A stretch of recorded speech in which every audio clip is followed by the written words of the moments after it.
বাংলা ভূমি ওয়েবসাইটটি ওপেন করলে এই লেখাটি আসছে, যা কিনা কয়েকদিন থেকেই এই সমস্যাটি রয়েছে এবং যার কারণে অনেকেই মেসেজ করছেন যে এর সমাধান কী রয়েছে। তো দেখুন, আজকে দুটি সমাধান সূত্র বা ট্রিক আপনাদেরকে জানাবো, যে কোনো একটা থেকে অবশ্যই আপনি সমাধান পেয়ে যাবেন। অর্থাৎ বাংলা ভূমি থেকে যে কোনো কাজ আপনি খুব সহজে করতে পারবেন। অর্থাৎ কম্পিউটার বা মোবাইল থেকে বাংলা ভূমি লিখে সার্চ করলে এই লিঙ্কে ক্লিক করার পরেই এই মেসেজটি আসছে, your connection is not private. তো এর সমাধান কি রয়েছে? তো দেখুন, এর প্রথম সমাধান হচ্ছে এই যে নিচে লেখাটি রয়েছে অ্যাডভান্স, এই লেখাতে আপনারা ক্লিক করবেন। তো অ্যাডভান্স অপশানটায় ক্লিক করার পর এই যে দেখুন একটা লিঙ্ক রয়েছে প্রসেস টু banglarhumi.gov.in আনসেভ, এই অপশানে আপনারা ক্লিক করবেন।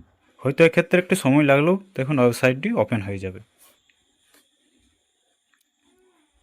এই প্রসেসটা আপনারা কম্পিউটার বা মোবাইল যে কোনো থেকে করতে পারেন। এটা হলো 1 নম্বর প্রসেস। 2 নম্বর প্রসেস হচ্ছে গুগল ক্রোম খোলার পর এই 3 ডট অপশানে ক্লিক করবেন, তারপর নিচে আসবেন, তারপর নিচে এসে সেটিং অপশানে ক্লিক করবেন, তারপর নিচে আসবেন, এখানে দেখুন একটা অপশান রয়েছে প্রাইভেসি অ্যান্ড সিকিউরিটি, এই অপশানে ক্লিক করবেন।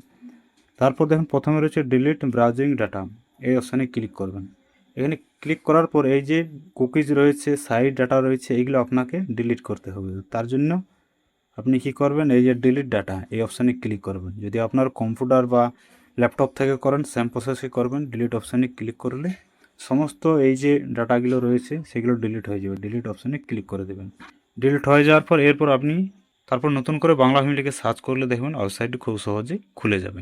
তো এই দুটি ট্রিক রয়েছে, যে কোনো একটিতে অবশ্যই আপনার খুব সহজে আপনার যে ওয়েবসাইট সেটা কিন্তু ওপেন হয়ে যাবে। প্রথম ট্রিক থেকে যদি আপনাদের কাজ না হয় তাহলে এই দ্বিতীয় নম্বর যে ট্রিক রয়েছে, অর্থাৎ এখানে যে পুরনো ডাটা সেটা আপনাকে কুকিজ যে ক্লিন সেটা ক্লিন করার পর আবার বাংলা ভূমি লিখে সার্চ করলে দেখবেন ওয়েবসাইটটা কিন্তু আপনার খুলে যাবে।